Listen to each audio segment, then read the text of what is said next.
Hey everyone, I finally finished Here I Am by Safran Foer, and this took me a lot longer to read than I had expected. For one thing, I love Safran Foer's work and I love his writing, so I expected to fly through this and love everything about it, and that didn't exactly happen. Partly because this is a huge book, and partly because I was very busy and distracted this month, but also because you need a lot of concentration to really understand and focus on the book, and also it's sometimes very emotionally exhausting. Nevertheless, I enjoyed it, and let's talk a little bit about it. So this book is all about identity and communication for me. We follow Jacob and his family, and we see them interacting together, and the beginning is all about their family life, the life he and his wife have, and the children. We look at how the family works, how it doesn't work, how they communicate and how they don't communicate. We learn a lot about how important it is to talk to each other and how not talking can affect your life. There is a lot about what we say and what we don't say, and it's a lot of it in the beginning where you see how important the communication is for the family and for the people themselves. And there we also have the part of identity. We really explored the theme of identity in this book.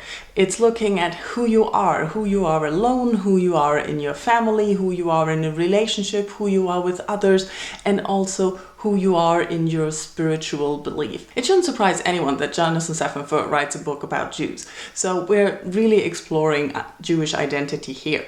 We see how Jacob and his family follow the Jewish rituals, but that they say themselves that they're not really believers, that they are not really following the religion, but they're just Jews and that's what we do. It really shows how a lot of our religious habits and behavior is not founded in belief, and it's exploring this, and it's also juxtaposing the views and the identities of American Jews towards the Israeli Jews, and how there is a difference and how these two groups view each other, and how the Jews' identity is changing in recent years.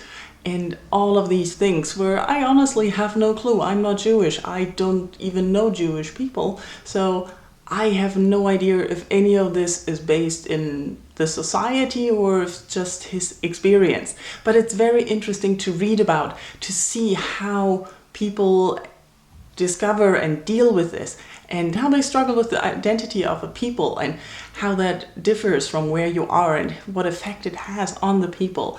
And it's very interesting to read about all of that. Now, when it comes to the writing, I kind of found myself at some point a little bit disappointed that it was somewhat normal, not more over the top like I was used to by Safran Foer. But on the other hand, I discovered that if he had done the same thing that he had done before, I would have also been disappointed. So I looked again and I found that the writing is amazing as usual. Sometimes you feel that what he says is just simple and platitudes, but it is real, and that's what makes his writing special, that he can really put the people there and make them real.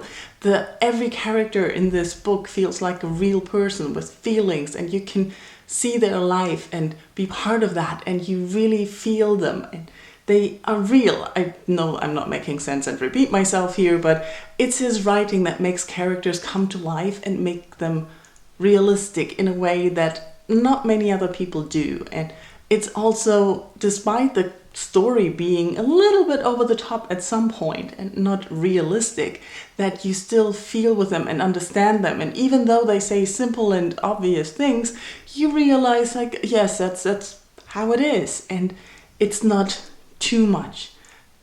Do you know what I mean? And let's be real, the story doesn't just unfold itself from beginning to end. We have a lot of flashbacks, we have repetition used a lot in this book, and we also have foreshadowing that we know what's going to happen in the future, which sometimes diminishes what's happening now so that we don't have to be too scared, and that we know everything will turn out fine at some point.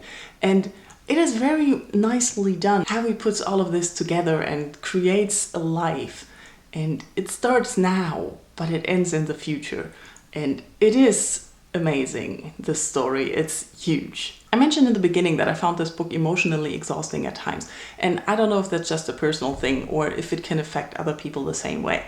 But there are some characters or some topics or situations which just brim with hatred, and there is such an extreme hatred in some situation which just I don't understand and I couldn't follow, and it just drained the energy right out of me.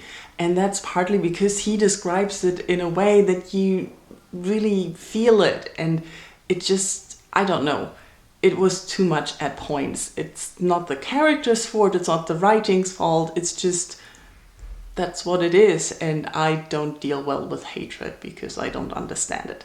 But it is very necessary in the book, so I don't know. Those are my initial thoughts after finishing the book. Let's talk about it in comments if you have read it, and yeah, maybe pick it up if you want to try some Jonathan Safran Foer, although I'm not sure if this is the best to get started in his work. Thank you all for watching. Bye bye.